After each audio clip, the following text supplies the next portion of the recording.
अब आपकी वर्कशीट शुरू हो चुकी है, मतलब लेसन स्टार्ट हो चुका है प्रकाश, और वर्कशीट है आपकी 20। तो इस वर्कशीट में हम प्रकाश और प्रकाश परावर्तन क्या होता है और उसके नियमों के बारे में समझेंगे। आज हम प्रकाश परावर्तन के नियम और समतल दर्पण में बनने वाले प्रतिबिंब के लक्षणों को जानेंगे। अब प्रकाश का परावर्तन होता क्या है बेटा? किसी समतल सतह से, किसी चमकदार सतह से, या प्लेन स्मूथ बोल सकते हो, किसी प्लेन सतह से जब प्रकाश की किरण टकराती है तो वो वापस परावर्तित हो जाती है। तो किसी सतह से टकराने पर प्रकाश की किरणों का वापस मुड़ जाना प्रकाश का परावर्तन कहलाता है। तो आज हम इसके 2 नियम करेंगे। इसके 2 नियम होते हैं। पहला नियम है आपतन कोण सदैव परावर्तन कोण के बराबर होता है। बेटा अब आपतन कोण क्या होता है ये समझेंगे हम। मान लो ये एक समतल दर्पण है या एक प्लेन सतह है और यहाँ से प्रकाश की किरण आई, ठीक है। अब ये जो प्रकाश की किरण आई ये इससे टकराकर वापस चली गई, तो ये जो किरण है जो गिरी है इसको हम आपतित किरण कहते हैं, और ये जो टकराकर वापस गई है उसे हम परावर्तित किरण कहते हैं। तो इससे पहले मैं आपको और एक बात समझाना चाहती हूँ। पहला जो नियम है उसको समझने से पहले, अगर हमारे पास ये कोई समतल दर्पण है या समतल सतह है, प्लेन सतह है, तो सबसे पहले बेटा हमें उस पर एक अभिलंब गिराना है, जिसे बोलते हैं। ये एक ऐसी लाइन है जो इस दर्पण के साथ 90 डिग्री का कोण बना रही है। तो हमें सबसे पहले एक सीधी लाइन खींचनी है। फिर अब हम दिखाएंगे, मान लो यहाँ से एक किरण आई, आपतित किरण, तो इसने जो अभिलंब के साथ कोण बनाया वो उसको बोलेंगे आपतन कोण। और जब ये किरण परावर्तित होके गई, ये भी एक कोण बना जिसको बोलते हैं परावर्तन कोण। तो आपतन कोण को I से दिखाते हैं, परावर्तन कोण को R से दिखाते हैं। तो कोण I बराबर होता है कोण R के। ये पहला नियम है। और दूसरा नियम कहते हैं कि आपतित किरण, आपतन बिंदु पर अभिलंब तथा परावर्तित किरण ये सभी एक तल में होते हैं। जैसे मैंने ये अभिलंब बनाया है, एक ऐसी लाइन जो कि इस वाली लाइन पर 90 डिग्री का कोण बनाती है। तो ये वाली लाइन, ये अभिलंब और ये लाइन, ये तीनों हमेशा एक तल पर होते हैं। तो ये इसका दूसरा नियम है। तो अब हमें वो एक एक्टिविटी बता रहे हैं। देखो यहाँ पर भी इन्होंने बनाया हुआ है आपके लिए। ये एक हमारा समतल दर्पण है, ठीक है। ये जो किरण गिर रही है इसको आपतित किरण कहते हैं। इसने अभिलंब के साथ जो कोण बनाया है वो आपतन कोण है, ये परावर्तन कोण है, ठीक है।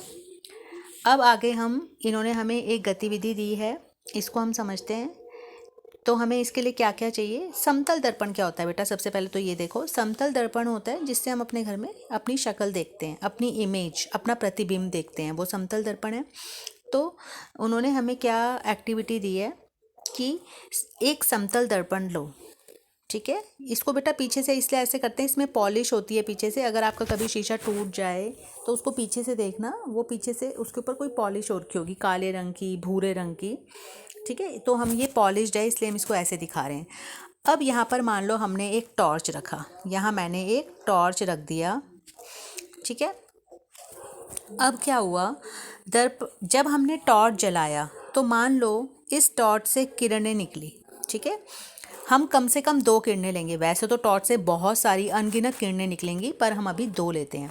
तो मान लो एक ये किरण निकली, तो हमने जो प्रकाश परावर्तन का नियम करा है कि ये जो किरण यहाँ से गिर रही है वो इस दर्पण से टकराकर वापस चली जाएगी, ठीक है। और हम एक और किरण ले लेते हैं, मान लो वो यहाँ गिरी और ये भी वहाँ इससे टकराकर यहाँ चली जाएगी। और मान लो यहाँ से हम उसे देख रहे हैं, ये हमारी आँख है, ठीक है। ये हमारी आँख है, हम उसको वहाँ से देख रहे हैं, तो हमें टॉर्च की रोशनी दिखाई देगी। पर होता क्या है बेटा, एक्चुअल में किरणें यहाँ से जाती हैं। पर आप जब भी समतल दर्पण के बारे में करेंगे तो आपको ध्यान रखना है, हमें हमारा जो मस्तिष्क है, हमारा जो ब्रेन है, उसको ऐसे लगता है कि ये किरणें यहाँ पीछे से आ रही हैं, इस जगह से आ रही हैं। तो आपको यहाँ पर टॉर्च की इमेज दिखाई देगी। आपने कभी भी देखा होगा कि आप अगर शीशे के सामने खड़े होंगे तो आपको लगेगा शीशे के अंदर कहीं जाकर हमारी फ़ोटो बन रही है, हमारा प्रतिबिंब बन रहा है। तो ये एक्टिविटी पूरी ये वाली थी जो मैंने अभी आप लोगों को समझाई, ये पूरी एक्टिविटी यही थी। अब समतल दर्पण द्वारा बनने वाले प्रतिबिंब के लक्षण, कि जो प्रतिबिंब बना है वो किस तरीके का होता है। जैसे देखो यहाँ पर इन्होंने एक मोमबत्ती रखी हुई है दर्पण के आगे जितनी आगे मोमबत्ती है मतलब जितनी दर्पण से आगे मोमबत्ती है उतने ही उसके अंदर प्रतिबिंब बनेगा। तो इसके लक्षण क्या हैं? पहला है प्रतिबिंब दर्पण के पीछे उतनी ही दूरी पर दिखाई देता है जितनी दूरी वस्तु दर्पण के सामने रखी होती है। अगर आप दर्पण के सामने खड़े होंगे आपको लगेगा अगर आप दर्पण से थोड़ा पीछे होगे तो आपकी जो प्रतिबिंब है, जो फोटो बन रही है, वो भी पीछे हो जाएगी। प्रतिबिंब सीधा होता है और बिंब के आकार, बिंब होता है वस्तु, बिंब हो गया वस्तु। तो जो हमारी इमेज बनती है किसी भी चीज़ की, अगर आप मोमबत्ती रखोगे तो आपको उतनी ही बड़ी फ़ोटो दिखाई देगी मोमबत्ती की। अब जो प्रतिबिंब है उसको पर्दे पर प्राप्त नहीं किया जा सकता, अतः यह आभासी बनता है। पर्दा होता है बेटा कोई स्क्रीन, हम किसी दीवार पर उसको नहीं देख सकते। मान लो मैं एक एग्जांपल दे रही हूँ, इसलिए ये आभासी होता है, रियल नहीं होता। ये आपको भी बड़ी क्लासों में ज़्यादा समझ आएगा। और समतल दर्पण में वस्तु का जो दायां भाग होता है, समतल दर्पण में अगर आप कभी शीशे में अपने आप को देखो तो आप ऐसे करना, आप अपना सीधा हाथ उठाओगे तो आप देखोगे जो आपकी प्रतिबिंब है आपको लगेगा वो अपना उल्टा हाथ उठा रही है। तो ये इसकी एक प्रॉपर्टी है कि समतल दर्पण में वस्तु का दायां भाग प्रतिबिंब में बायां दिखाई देता है, जिसे बोलते हैं पार्श्व व्युत्क्रमण।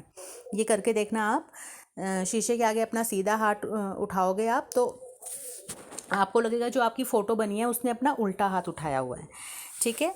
और ये जो एम्बुलेंस है, आप और एक और एक्टिविटी करना, एक कागज़ पे अपना नाम लिखना। मान लो किसी बच्चे का नाम सीमा है, आप ऐसे लिखना और इस पेज को जब आप शीशे के सामने रखोगे तो आपको ऐसे लिखा हुआ दिखाई देगा। ठीक है। क्यों? क्योंकि पार्श्व व्युत्क्रमण होता है, मीन्स जो हम सामने से रखते हैं उसका उल्टा, हमें इमेज उसकी उल्टी हिसाब से बनती है। अब ये प्रश्न उत्तर है। पहला प्रश्न है, समतल दर्पण द्वारा बनने वाले प्रतिबिंब के कोई 4 लक्षण लिखिए। ठीक है। तो बेटा इसका उत्तर ये रहा, यहाँ पर ये 4 लक्षण आपको दिए हुए हैं। फिर सेकंड क्वेश्चन है, पिंकी दर्पण में अपना प्रतिबिंब देख रही है। दर्पण और प्रतिबिंब के बीच की दूरी 4 मीटर है। कहने का मतलब है, जैसे मान लो ये एक शीशा है और पिंकी यहाँ पर खड़ी है, ठीक है, और ये 4 मीटर की दूरी है, इसके और इसके बीच में 4 मीटर की दूरी है। तो अब आगे वो पूछें, यदि वो 1 मीटर दर्पण की ओर चलती है तो प्रतिबिंब और पिंकी के बीच की दूरी बताओ। अब आपको पता है हमें अपनी जो इमेज, अपनी प्रतिबिंब दिखता है वो कहाँ कैसे दिखता है। अगर ये 4 मीटर पीछे यहाँ पर है शीशे के आगे, तो शीशे के पीछे भी 4 मीटर दूर इसकी इमेज बनेगी। और अब वो कह रहे हैं पिंकी अगर 1 मीटर आगे चलती है, अगर वो यहाँ आती है तो आप देखोगे वो इसकी जो प्रतिबिंब है वो भी आगे आ गया। तो जो इन्होंने पूछा पिंकी, अब बताओ प्रतिबिंब और पिंकी के बीच की दूरी क्या होगी, तो अब उनके बीच की दूरी होगी 3 मीटर। ठीक है, क्योंकि पिंकी 4 मीटर से 1 मीटर आगे आ गई है। अब अगला प्रश्न है, अंग्रेजी वर्णमाला के वो अक्षर लिखिए जिनके प्रतिबिंब बिल्कुल उन्हीं की तरह बनते हैं। तो आप बेटा ये बना के देखना, पूरा ABCD लिखना और उसको शीशे के सामने देखना कि कौन सा अक्षर, जैसे A है वो फ़ोटो में भी, शीशे में भी ऐसे ही दिखाई देगा जैसे आपने कागज़ में लिखा होगा। इसके अलावा I भी ऐसा ही दिखाई देगा, H O। ठीक है। अब आप ये सारे बना के देखेंगे, M ये आपको बिल्कुल वैसे ही दिखाई देंगे जैसे कि आपने कागज़ में लिखे हैं, और शीशे में देखोगे तो वो भी आपको वैसे ही दिखाई देंगे। तो ये आपने करना है A to Z पूरा बना के देखना है। अब आपके हैं फिल इन द ब्लैंक्स।